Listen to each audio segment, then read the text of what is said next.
안녕하세요. 결혼한 지 3년 된 30대 중반의 여성입니다. 평생의 동반자라고 믿었던 남편이 저에게 이럴 줄은 정말 꿈에도 생각 못했네요. 오빠 행세에 미쳐버린 남편, 신우에게 던져주고 이혼했습니다. 저는 대학교를 졸업한 이후에 제과제빵을 배우고 싶다는 욕심이 있었어요. 하지만 부모님뿐만 아니라 주변 사람들 모두 그 학벌에 왜 빵 만드는 것 따위를 배우냐며 시간 낭비하지 말고 얼른 취직부터 하라고 그러더군요. 젊은 나이도 내세울 수 있는 경쟁력 중에 하나라면서요. 지금보다 더 늦으면 취직하기 앞으로 더 힘들게 될 거라고 하더라고요. 저는 그렇게 자의반 타의반으로 여러 회사에 지원을 하게 되었고 운 좋게 한 번에 취업에 성공할 수 있었습니다. 그 이후로 회사 생활을 3년 정도 하니 시간적으로도 금전적으로도 저에게 조금씩 여유가 생기기 시작하더군요.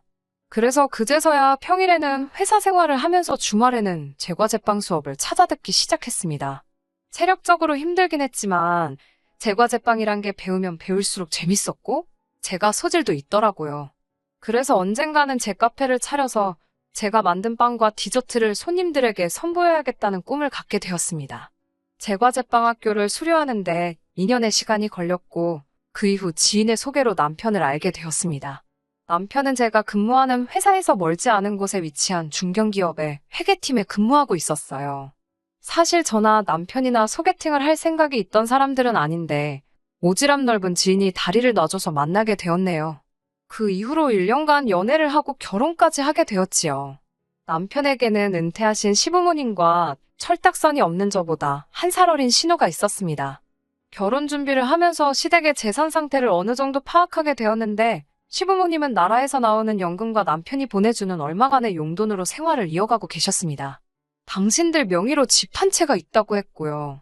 신우는 중소기업에서 격리로 일하고 있다고 했습니다. 남편이 시부모님께 용돈을 일부 드리고 있는 것도 자식된 도리로 당연하다고 생각했어서 따지지는 않았습니다. 그리고 신우가 얼마를 모았는지, 얼마를 버는지까지는 알 수도 없었고 관심도 없었네요. 상견례 장소는 당시 엄청나게 인기가 좋았던 한식당에서 하게 되었어요. 원래는 6달 전에는 예약을 해야 할 정도로 한번 가기가 어려운 곳인데 친구가 주방에서 메인 셰프로 일하고 있었기에 운 좋게 자리를 잡을 수 있었습니다. 양가 어른들 모두 분위기도 좋고 맛도 좋다며 저더러 능력자라고 치켜 세워주시더라고요. 반면에 신우는 혼자서 뭐가 못마땅한지 똥 씹은 표정을 하고 있었습니다. 사실 신우는 처음 저를 볼 때부터 뭐가 그렇게 불만인지 사람을 아주 도끼 눈을 하고 쳐다보더라고요. 아주 노골적으로 저를 훑어보는데 얼마나 기분이 나쁘던지 저도 똑같이 째려보니까 시선을 피하더라고요. 나중에 남편에게 신우가 저한테 왜 그러는지 모르겠다고 하소연을 하니 아마 질투가 나서 그러는 것 같다고 그러더군요. 한다는 말이 신우가 제 옷차림새를 보고 사치스러운 여자 같다고 남편더러 결혼하지 말라고 했다는 거예요. 어이가 없어서 제가 어디가 사치스럽다고 하냐 물어보니까 제 신발 가방은 다 비싼 거고 옷은 요즘 유행하는 걸로 입고 다닌다라며 딱 봐도 돈을 흥청망청 쓰는 게 분명하다고 그랬대요. 가방은 회사 생활 1년 만에 처음 받은 상여금으로 큰맘 먹고 지른 거였고 신발은 친정엄마가 결혼식 때도 신으라고 좋은 거 한 켤레 사주신 건데 어이가 없더군요. 언젠가 기회가 되면 꼭 해명을 해야겠다 벼르고 있었어요. 그리고 결혼식을 앞두고 있던 어느 날 남편이 저녁을 먹자고 하길래 평소와 다름없이 데이트를 하는 줄 알고 나갔습니다. 그런데 신우가 나와 있더라고요. 남편은 서로 지난번에 대화도 많이 못하지 않았냐며 친해지라고 자리를 만들었다고 하더라고요. 신우도 어이가 없는 눈치였고 저도 황당했어요. 남편은 남의 속도 모르고 한다는 소리가 이제 둘이 자매처럼 지냈으면 좋겠다는 거예요. 그리고 순간 전 기왕 나온 김에 지난 일에 대해서 이야기를 해야겠다 싶었습니다. 아가씨, 이 가방 제가 정말 피땀 흘려 일해가지고 그래서 받은 상여금으로 산 거예요. 언니, 지금 회사 생활한다고 잘난 척하는 거예요? 왜 말을 그렇게 비꼬아서 들어요? 누가 직장 생활하는 걸로 잘난 척을 하겠어요. 남들 다 하는 직장 생활이 어떻게 자랑거리가 되나요? 진짜 매기려고 그러는 거네. 지금 나는 상여금 나오는 회사 다니니까 가방 산 거라고 그게 자랑하는 거 맞잖아요. 어디 내 말이 틀렸어요? 말을 하면 할수록 신우는 이유도 없이 저에게 분풀이를 하더라고요. 자격지심인가 싶어서 이러다간 큰 싸움 나겠다고 먼저 일어나겠다고 자리를 피했어요. 그런데 그날 밤 남편에게 또 전화가 걸려왔어요. 제가 가고 나서 신우가 울면서 저는 인정머리도 없고 남의 자존심 같은 건 생각도 안 해주는 여자라고 욕을 하더래요. 피해의식 있는 사람 별로 안 좋아하는데 그게 딱 신우가 그런 사람이었네요. 그래도 신우 때문에 날 다 잡아놓은 결혼을 깰 수는 없었습니다. 사실 그때는 그런 생각은 아예 하지를 못했고 똥이 무서워서 피하냐 더러워서 피하지라는 말만 떠올리며 신우와 좀 거리를 두면 해결될 일이겠거니 싶었습니다. 아무튼 결혼식을 올리고 얼마 지나지 않아 회사에서 희망퇴직을 받기 시작했습니다. 위로금을 계산해보니 실수령이 1억은 좋게 되겠더라고요. 1억이면 제가 그토록 원하던 카페를 창업하기에 충분하진 않아도 부족하진 않을 것 같았습니다. 고민 끝에 남편에게 퇴사를 하겠다고 말했어요. 남편은 그러면 생활비는 어떻게 하려고 그러냐 묻더라고요. 저희는 결혼을 반반으로 했고 생활비도 각자 월급에서 얼마씩 각출해 공동으로 쓰고 있었습니다. 저는 그 부분은 걱정하지 말라고 밀리지 않고 줄 수 있다 하니 그럼 제 마음대로 알아서 하라고 하더군요. 어차피 서로의 재산에는 터치하지 않는 게 저희 부부의 원칙이었고요. 친정부모님은 어차피 말려도 할 것 같으니 차라리 한 살이라도 어렸을 때 도전해보라고 하셨습니다. 그래야 실패를 하더라도 금방 다시 털고 일어날 수 있다면서요. 남편의 동의에 이어 부모님의 허락까지 떨어지니 더 이상 주저할 이유가 없었습니다. 그런데 문제는 제가 카페나 빵집에서 한 번도 일해본 적이 없었어요. 사람들은 일단 제 가게를 열면 자동으로 일을 하게 되고 그러면서 배우면 된다고 했지만 제 성격상 그렇게는 못하겠더라고요. 결국 저는 낮에는 제 가게를 어떻게 할지 분석과 고민을 하며 시간을 보냈고 밤에는 근처에 늦게까지 여는 카페에 가서 일을 했습니다. 급기야 아르바이트를 시작한 지 6개월이 지났을 땐 제가 카페 오픈을 준비 중이란 사실을 몰랐던 카페 매니저가 저에게 동업을 해보지 않겠냐고 물어왔어요. 그때 저는 제 사업을 해도 되겠다는 확신을 갖게 되었고요. 그렇게 시작한 카페는 하루가 다르게 번창해 나갔습니다. 특히 제가 제과제빵학교를 다니면서 만들어냈던 저만의 특별한 레시피가 있었는데 그게 젊은 사람들 사이에서 엄청나게 빠른 속도로 입소문을 탔어요. 카페를 연 지 6개월 만에 예약 주문을 받게 되었고 전국으로 배송까지 하기 시작했어요. 너무 잘 되니까 오히려 떨떠름하기까지 하더군요. 그리고 그때부터 수입도 어느 정도 안정을 되찾게 되었습니다. 저는 친정부모님께 용돈도 넉넉히 드리고 중고차지만 외제차도 한 대 뽑고 새 가방도 하나 샀어요. 그동안 열심히 살아온 제 자신에게 주는 보상이었지요. 그리고 얼마 지나지 않아 시어머니의 생신이었습니다. 시댁은 저희가 사는 집에서 차로 40분, 대중교통으론 1시간 20분이 걸리는 곳에 있었기에 당연히 차를 가지고 가게 되었습니다. 시댁에 도착해 차에서 내리는데 신우가 바로 저쪽에서 오고 있더라고요. 신우는 저는 본체만 취하고 운전석에서 내리는 남편에게 외제차 산 거냐며 멋지다고 소리를 지르고 난리더군요. 전 남편이 제 차라는 사실을 신우에게 말했으면 싶었는데 했으면 하는 말은 안 하고 필요하면 말하라고 이 오빠가 언제든지 빌려준다는 헛소리를 하고 앉았더라고요. 평소에 신우가 저한테 하는 태도도 불만이 많았는데 쓸데없는 소리를 하니까 저도 살짝 욱했어요. 왜 당신 것도 아닌데 그런 약속을 해? 요새 젊은 애들이 외제차 좋아하니까 혹시 타보고 싶다 하면 잠깐 빌려주자는 이야기야. 아가씨, 이거 제 차고요. 오빠가 왜 그런 말을 하는지 모르겠는데 차는 제 차라서 빌려줄 생각 없어요. 남편의 헛소리를 중간에 딱 잘라 끊어버리니 남편이 말을 뭐 그런 식으로 하냐는 표정으로 저를 쳐다보더라고요. 신우도 살짝 언짢다는 듯이 반응했어요. 이 외제차가 언니 차라고요? 언니가 돈이 어디서 나서? 오빠 돈으로 산 거니까 오빠 거지. 그게 왜 언니 거예요? 차는 제가 벌어서 제 힘으로 산 거예요. 언니 회사 때려치고 지금 집에 있다면서? 왜 자꾸 거짓말해요? 누가 제가 집에 있대요? 오빠가 저 카페 차린 거 말 안 해줬어요? 저 요새 진짜 눈코 뜰 새 없이 바쁘거든요. 지금도 간신히 온 거예요. 언니가 카페를 차렸다고요? 회사에서 위로금 받은 걸로 차렸어요. 나중에 한번 친구들하고 놀러와요.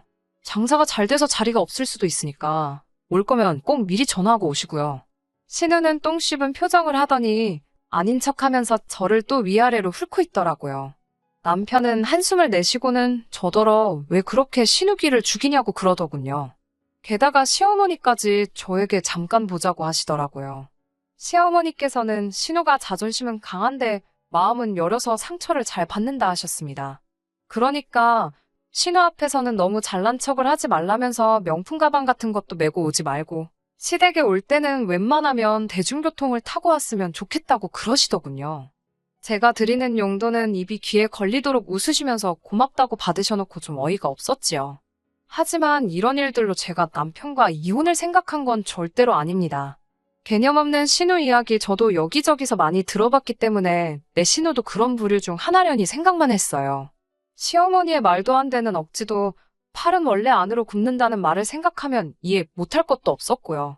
무엇보다 남편의 역할이 저에겐 중요했는데 제 앞에서 신우를 싸고 도는 일은 없었기에 정말이지 기분은 나쁘고 빈정은 상했어도 적어도 저에게 헤어질 이유로는 충분치 않았습니다.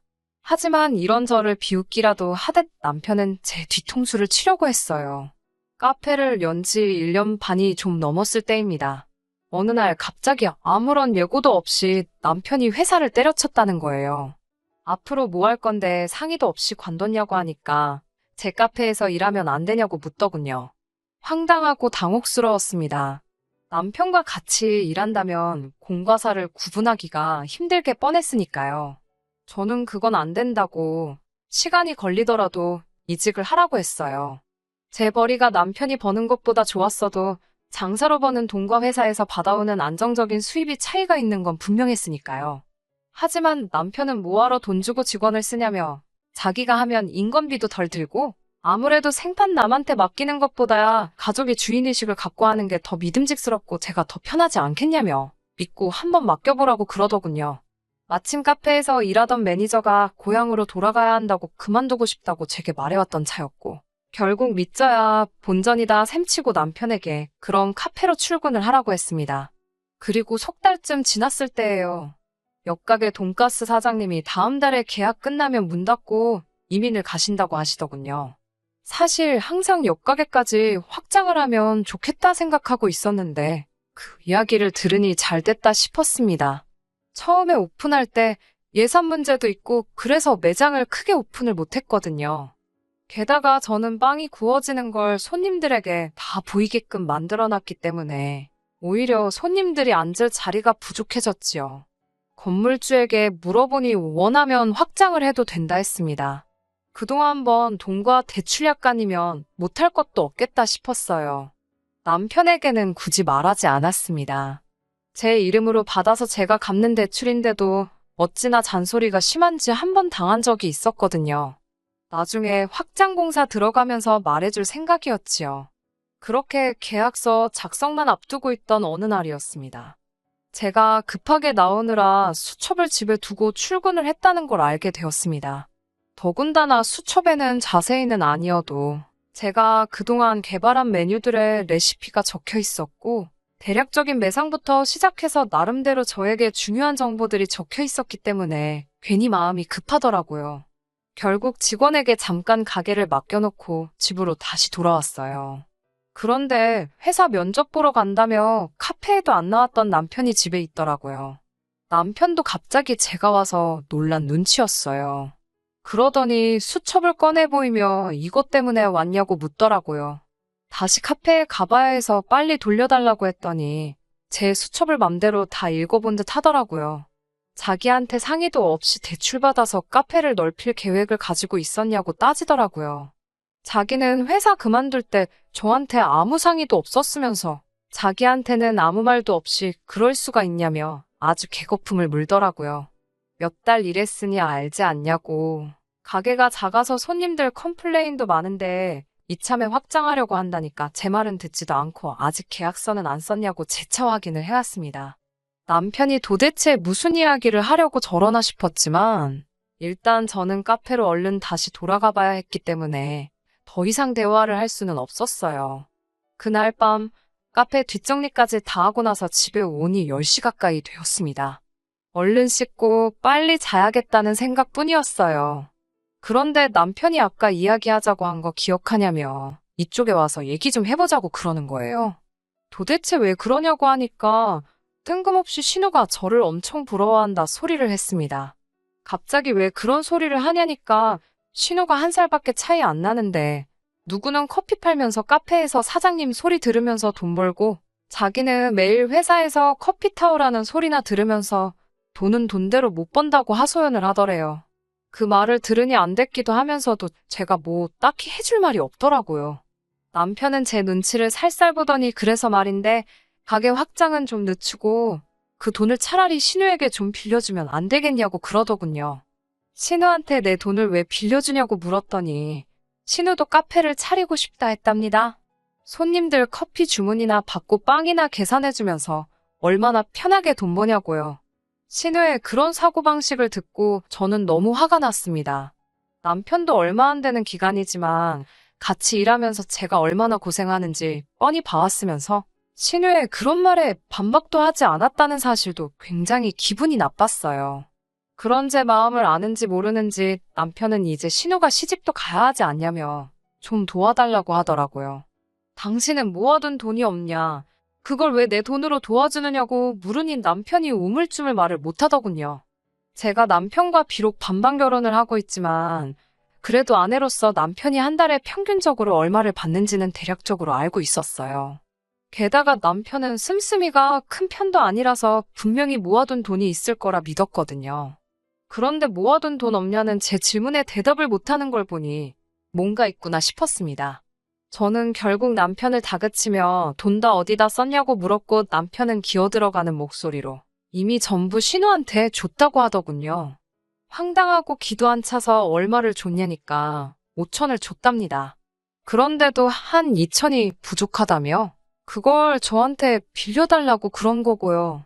저는 정색을 하며 가족 간의 돈 거래는 안 한다고 하곤 자러 들어가 버렸어요. 그리고 이튿날 잠에서 눈을 뜨니 남편이 없더라고요. 먼저 카페에 나갔을 리는 없었기에 걱정은 좀 됐지만 부부싸움하고 기분이 상해서 어디 바람이라도 쐬러갔거니 싶어서 전화는 안 해봤습니다. 출근한 지 1시간도 안 됐을 무렵 시어머니한테서 전화가 걸려왔어요. 시어머니께선 왜 신우 돈 좀 빌려달라는데 그렇게 인색하게 구냐고 따지셨습니다. 제 친동생이어도 안 빌려줬겠냐고요. 바쁜 시간대에 전화하셔서는 억지를 쓰시니 저도 너무 화가 났습니다. 저는 그러면 어머님 돈 빌려주시라고 저도 지금 대출받아서 가게 운영해야 되는데 왜 저한테 그러시냐고 따졌습니다. 그러자 저더러 시부모 돈 없다고 무시하는 거냐며 혀를 차시더니 저는 가족이 물에 빠져도 하나 도와주지도 않을 못된 인간이라고 욕을 하시더라고요. 결국 신우에게 돈은 안 빌려줬습니다. 제가 계약서를 쓰고 온 걸 안 남편은 노발대발 난리가 났더라고요. 신우에게 자기가 어떻게 보이겠냐며 저 때문에 체면한석에 생겼다고 책임지라고 난리더군요. 시어머니도 결국 네 고집대로 했냐며? 그렇게 네 맘대로 살 거면 내 아들하고 왜 사냐고 악다구니를 쓰셨습니다. 저도 너무 화가 나서 저도 지금 그게 궁금하다고 제가 왜 어머님 아들하고 사는지 모르겠다고 맞받아쳐 버렸습니다. 그러자 남편이 지금 시어머니한테 그게 무슨 사가지냐며? 그까짓 거 돈 좀 번다고 눈에 뵈는 게 없냐고 그러시더군요. 저는 남편에게 나한테 이러지 말고 그냥 신우한테 가서 신우랑 잘 먹고 잘 살아라 그랬습니다. 남편도 저더러 후회하지 말라고 으름장을 놓더군요. 그렇게 며칠 뒤 저희는 합의 이혼서를 제출하게 되었습니다. 처음부터 반반 결혼이었기 때문에 위자료나 그런 건 없었고요. 같이 살던 집은 제가 결혼 전부터 소유하고 있던 거였기 때문에 남편과 나눌 재산이 하나도 없었지요. 그런데도 너무 손쉽게 이혼을 하는 걸 보니 이 사람이 무슨 꿍꿍이가 있는가 했는데 그걸 나중에 가서야 알게 되었어요. 모든 이혼 절차가 끝나고 한 세 달쯤 지났을 때였어요. 저희 카페에 오신 손님 한 분이 어디서 저만의 디저트와 비슷하게 생긴 디저트를 다른 가게에서 먹었는데 너무 맛이 없어서 혼났다며 사진을 보여줬습니다. 그런데 사진 뒤쪽에 흐릿하게 찍힌 두 인물이 신우와 남편처럼 생겼더라고요. 저는 손님에게 주소를 물어 그 가게를 찾아가 보았습니다. 아니나 다를까 가게에 걸린 사진들을 보니 역시 신우와 남편이 새로 차린 맞더군요. 선글라스에 마스크까지 써가며 알아보지 못하게 제 정체를 숨기려고 노력했는데 그럴 필요조차 없었어요. 가게 어디에도 두 사람의 모습이 보이지가 않더라고요. 직원에게 사장님과 제가 아는 사이인데 지나가는 길에 인사나 하러 들렀다고 말을 하고 두 사람의 행방을 물어봤는데 직원은 사장님들은 가게를 거의 직원들에게만 맡겨두고 출근을 하지 않으신다 하더라고요. 편하게 돈 벌고 싶어 하더니 가게 차린 지 얼마나 됐다고 벌써부터 직원들한테 모든 걸 맡겨놓고 가장 발로 뛰어야 할 두 사람은 놀러 다니느라 바빠 보이더군요. 진열장에는 저만의 디저트를 조잡스럽게 베낀 듯한 맛대가리 없어 보이는 케이크들이 나와 있었습니다. 아마도 남편이 제 수첩을 봤을 때 거기에 적힌 레시피를 훔쳤다는 생각이 들었어요. 중요한 비법은 제 머릿속에 다 들어있고 자세하게 적어놓지는 않았기 때문에 그냥 흉내만 내놓은 정도였긴 하지만요.